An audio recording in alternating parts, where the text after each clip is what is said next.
Hello, hello, hello, everybody. How's it going? It is Matt, and it is Maniac Monday. And before I roll on to anything, I want to wish each and every one of you a great morning, evening, dawn, day, or dusk, all of that lovely stuff, because life really is too short as is. Please do like, share, and subscribe. I know you get to see my ugly mug a lot here lately, but that's okay. I got lots and lots of reviews for you. I will be busy for the next month every day just to get you guys all kinds of content of all kinds of films, all varieties of all different countries out there. Yes. And then also one last thing, check out the information in the description box. I give you your brief synopsis, which today I actually wrote a really tiny blurb in there for the synopsis because I didn't have one. Yeah, so you get to see how terrible of a writer I am. Since I am a talker, not a writer. I give you your starring cast, your director, your runtime of the cut I am watching, MPAA rating if there is one that exists, which most of the time they do not exist in my review for the films that I review.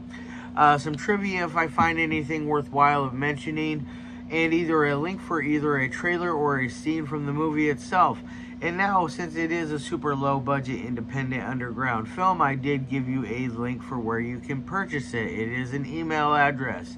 They are going for $15 plus $2 shipping. Super cheap. This movie runs at about 57 minutes, so it is a short feature length. It is none other than The Chip by Todd Ernest Braley. Yes, I had a very lovely conversation with him last week about this film, and it is something that he is very proud of, and he should be. This is a very fantastic film, and is one that I will be personally owning because I liked it so much. I've watched it twice already. The screener that I watched online. It is, what is it about exactly? So basically, it's about these four kids. They're basically coming to a game of chance, a game of poker, a game of Texas Hold'em to be specific. It is a very large buy-in. It is a very underground elite kind of game, so keep that in mind. It has kind of a Rounders vibe going, and it is also shot on a very gritty, nice black and white film stock, so it looks very, very, very beautiful. I really liked that. It kind of gave it a 13 Zametti feel in some ways, just the grittiness of it. Not in the same sense or style or any of that, but it had that same kind of grit and just anger, like not really anger, but just scummy feel, you know. It just made you feel like you're dirty, even though this is not really a horror film at all. This is more of a, I would say, a dramatic thriller. These four kids, they're I don't want to call them kids because they're younger than me, but these four younger adults, that we'll just say, are invited to this game of chance.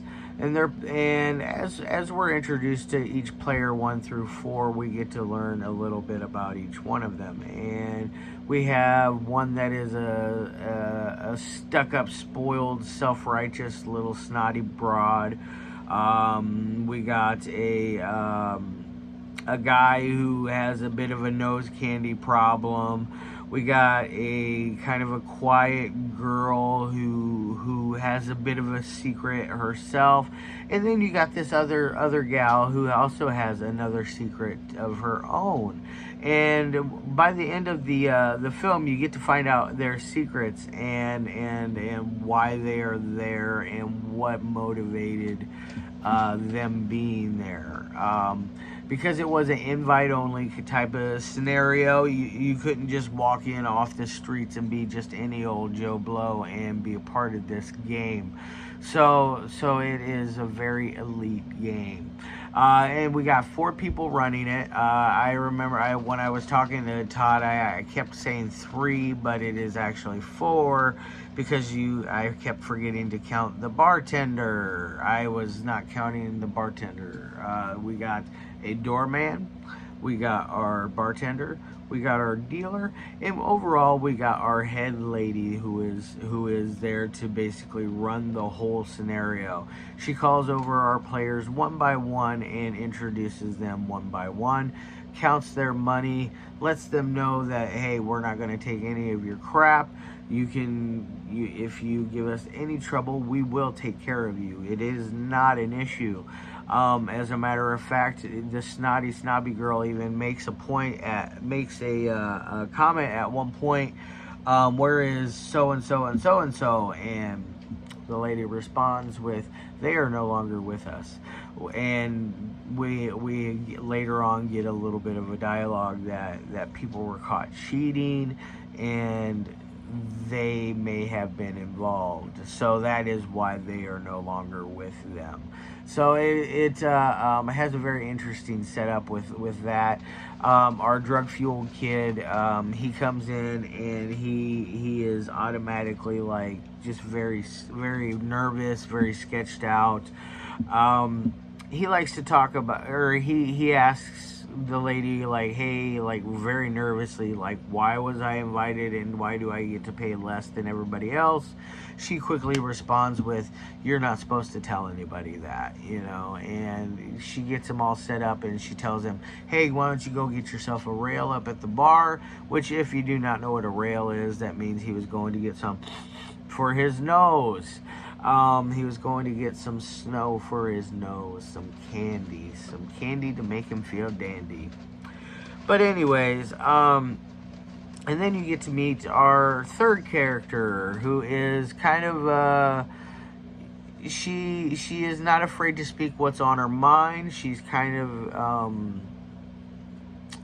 very, very tough demeanor, very hard-headed type, one that would really make you, honestly, I thought she did it, all four of them did, everybody in this, but especially the four younger actors that played the card players, they did a splendid job. They acted their asses off, and you really can tell. And I am very, very, very happy that Todd was able to hook me up with seeing this. But our third character you find out, yeah, she has a very rough demeanor. She is not afraid to tell you how she feels.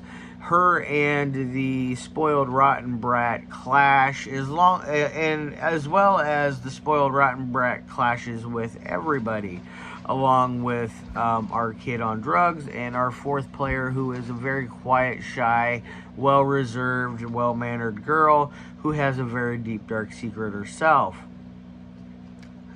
And so our game goes on. Our dealer explains that they're playing Texas Hold'em, and our snobby girl, I remember her throwing a fit, being like, "Oh, we played Omaha, whatever it is, Omaha something, some other game, a form of poker," which was kind of funny that she just felt the need to belt this out and say, like, hey, we played this different game last time, why are we playing Hold'em this time?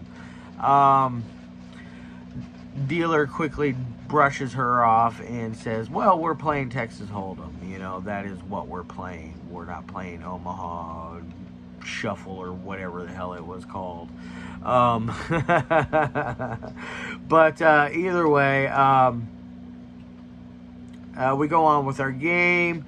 There's lots and lots of very cool dialogue going on throughout this entire film, banter between our four players, our bartender, our doorman even gets involved in some of the things. Which, fun fact is, our doorman also worked behind the camera as well for Todd. Originally, he was just supposed to be behind the camera working. Somebody fell through last minute, and lo and behold, he came in and they did some switcheroonies and moved some people around, and he became the doorman, and he did a great job, I thought, for not only just learning his lines in such a short notice, but also being able to perform and do work behind the camera on top of it.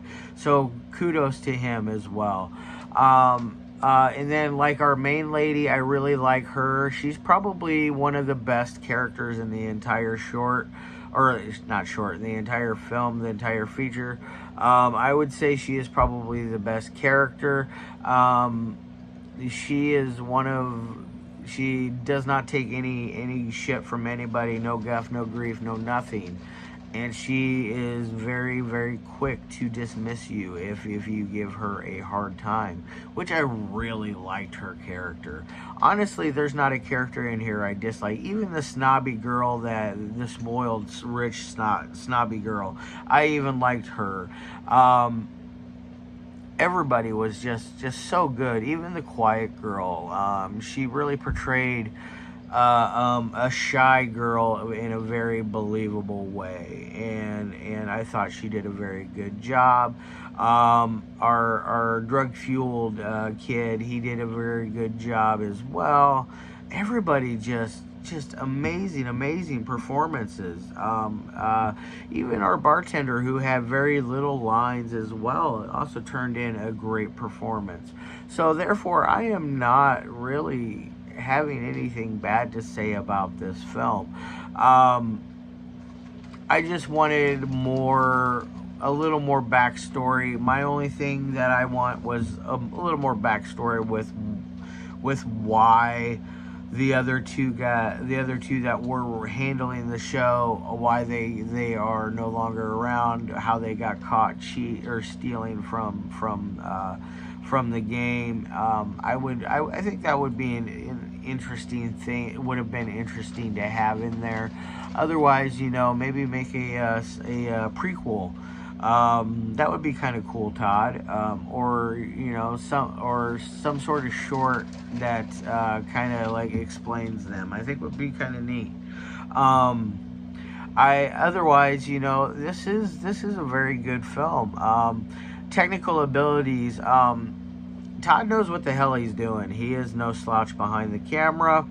He has been doing this ever since he was a kid. I think he said, if memory serves me, I think he said he started out making films when he was like 12 years old, just working on an old handheld camera, and then eventually working his way up all the way, through all his way to Hollywood. And then eventually he is now back to making independent film features, which is amazing. I love the fact that he is still making films. Granted, this is the only thing I have seen from him thus far, but I do have all of his stuff on Tubi linked up, ready to watch. Now, this one I believe is available to watch on Prime, I think is what he said it was on. It will eventually go on Tubi, I believe he said it will. But I think that this is one that is good enough to own, especially if you like card game films, like stuff like Rounders. This is very, very cool. I would say it kind of has the same kind of vibe as that, but different. Not to really knock the Chip. Rounders is a masterpiece in my opinion. But the Chip. I wanted to hold a deck of cards while I was doing this and just fan myself like a dork. But the Chip, the technical abilities are all great. The audio is great. It meets all three of my criterias: the audio, the editing, and the dialogue. It meets all three criterias and gets an A on all three, especially dialogue and the audio. The dialogue and audio are very, very, very crisp and clean. Those get A pluses, and the editing also gets an A as well. So it is very well put together. Now, with all that being said, I want to roll on to my 1 through 5 rating scale. This one is not a 5. It is damn near impossible to get a 5 from me. I am very hard when it comes to that. I don't think I've ever given a solid 5 on any of my reviews. I used to do the 1 through 10 scale, but I think that is just too much. I think 1 through 5 is much better. But I'm going to give this a 4.5 out of 5. This is one of my favorite films that I've seen in a while. Yesterday was really good with Vorgor. I know they are completely night and day difference. And then just the other day with Pink Rabbit was also another fantastic film. So, you know, I've been getting a lot of really great stuff sent down my way, and I am just extremely thankful. And I hope that you guys tune in tomorrow. Tomorrow will be Slumber Party Gore Massacre. Yes, it'll be a nice little anthology film.